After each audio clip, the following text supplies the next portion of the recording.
साची, वो सब तो हो जाएगा, पर मुझे एक बात बताओ, तुम अपने खाने पीने का तो ख्याल रख पा रही हो ना?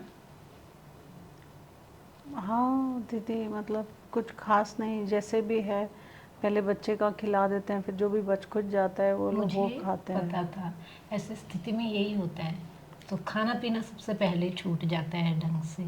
तो साची ये नहीं करना है ना? आपको याद होगा मैंने आपको डाइट चार्ट साझा किया था, तो उस डाइट चार्ट का जो कि ये है, इस डाइट चार्ट का ज़रूर आप अनुसरण करती रहें।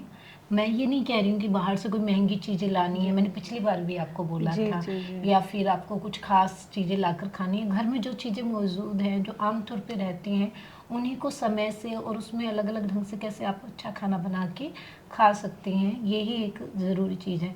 ख्याल ये रखना है कि पूरे पोषक तत्व आपको मिले, तो आपके बच्चे को भी मिलेंगे, है ना? जी तो आपका बच्चा और आपकी सेहत आपके खान पान पर बहुत निर्भर करती है। तो ऐसी स्थिति में आमतौर पे ये हो जाता है कि माएँ जो है इतनी चिंता में रहती हैं, ढंग से खाना पीना नहीं करती हैं, बिल्कुल। भूल जाती हैं, दिमाग कहीं और ही चला रहता है, फिर उसको घर के दूसरे लोगों के खाने पीने की ज़्यादा चिंता रहती है, उनको खिलाती हैं पहले, और फिर खुद वही जो आप कह रही हैं बचा खुचा बिल्कुल खाती दीदी, हैं। ऐसे ही तो हो रहा है मेरे साथ भी दीदी। हाँ, तो मैंने आपको बताया था कि आपको कैसे इसको का अनुसरण करना है, कि कब आपने कितना क्या खाया, उसके हिसाब से आपको यहाँ पर निशान लगाते जाने, तो आपको भी पता चलता रहेगा कि आप क्या कर रही हैं और कितना खा रही हैं और कैसा खा रही हैं। ठीक है?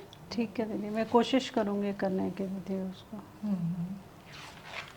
तो साची, जैसा कि हमने बात की थी, तो अभी हम एक बार ये बात और कर लेते हैं, कि याद कर लेते हैं कि पहले माँ जो इस स्थिति में है वो कैसे दूसरी स्थिति में पहुँचती है ना?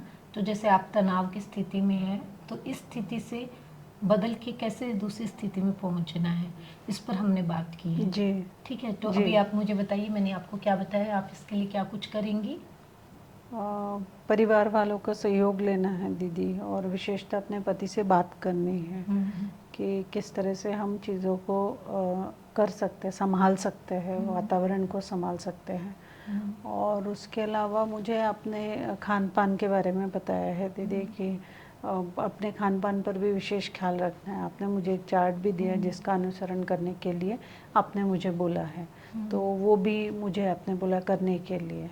तो इस तरह से इस स्थिति में आना मेरे लिए हो जाएगा, मतलब मैं आ सकूँगी इस स्थिति में, ऐसा बताया आपने।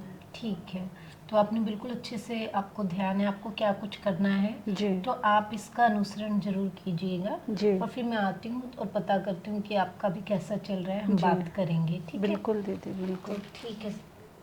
हाँ साची, मैं ये तो भूल गई, आप अपने बच्चे का टीकाकरण तो लगातार ठीक समय पे करा रही हैं ना? हाँ दीदी, वो तो डॉक्टर साहब ने बोल दिया था उस दिन डिस्पेंसरी में कि आकर टीकाकरण करवा लेना, तो वो मैं करा रही हूँ दीदी। ठीक है, बिल्कुल हाँ सही है। तो समय समय पर बच्चे का टीकाकरण बहुत ज़रूरी है। ठीक है ठीक दीदी। है, वो बच्चे ठीक। के स्वास्थ्य के लिए बहुत ज़रूरी, तो एक भी टीका छूटना नहीं चाहिए। नहीं दीदी, ठीक नहीं, है ना बिल्कुल साची? सही दीदी। ठीक है, मैं चलती हूँ फिर। हाँ, जी दीदी। नमस्ते। नमस्ते दीदी।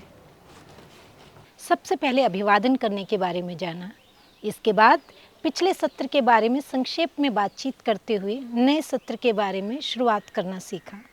मूड रेटिंग स्केल, उसका महत्व और किस तरह से ये मूड रेटिंग स्केल माँ की मदद करेगा, इसके बारे में भी इस सत्र में जाना।